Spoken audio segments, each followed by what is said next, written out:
Sum up their legacy. Your book, All the President's Money, you go into this. If you had to sum up the Biden legacy, what would it be? He's going to be known as the most corrupt president in the history of America. His family had no business, no jobs. They didn't have a real job. They didn't have any business. And they took in all this money. They had all these investigations from our federal government going on, and they were never charged. In one instance, Hunter Biden had two partners on a scheme where they defrauded a Native American pension fund, a tribal pension fund.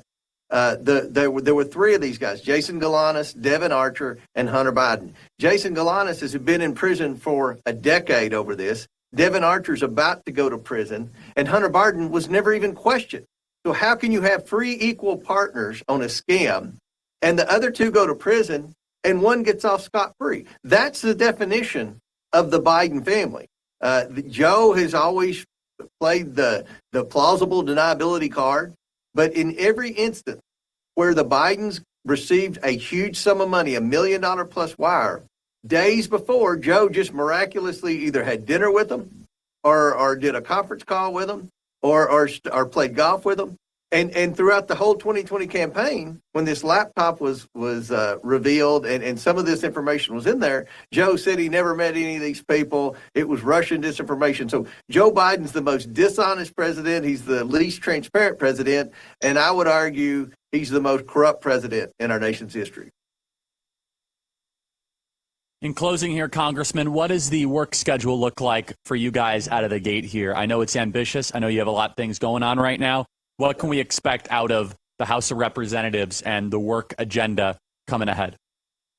Well, hopefully we can pass President Trump's America First agenda. The first 100 days are the most important. The big piece of legislation, obviously, is the budget reconciliation bill. That's going to be the mechanism that hopefully extends the Trump tax cuts from the 2017 year. It also has new tax cuts like he promised on the campaign: no tax on tips, no tax on overtime, stuff like that for working men and women. That's what we want to be able to do.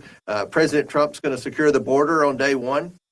He's going to do everything he can to deport all the criminal illegals that are over here. And Congress is going to be there every step of the way, hopefully, to see that we can do whatever we need to do legislatively to help enact his America First agenda. Finally, Congressman, remind us how people can buy your book and support what you're doing.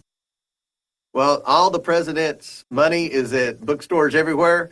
It's on Amazon. It's on BarnesandNoble.com, Target.com, Walmart.com. You go in there and get it. It's a forensic accounting of every shady transaction that the Biden family took over a 10-plus year period. It tells who was sending the money, why they were sending the money, how the money was laundered through different LLCs, and it lists the LLCs in there, and then how it would end up in 10 different Biden family's bank accounts through incremental payments. It really is a forensic accounting of everything, and it talks about the weaponized media. It talks about the weaponized government and all the obstacles we faced as a committee in trying to investigate this information. I think people will enjoy the book.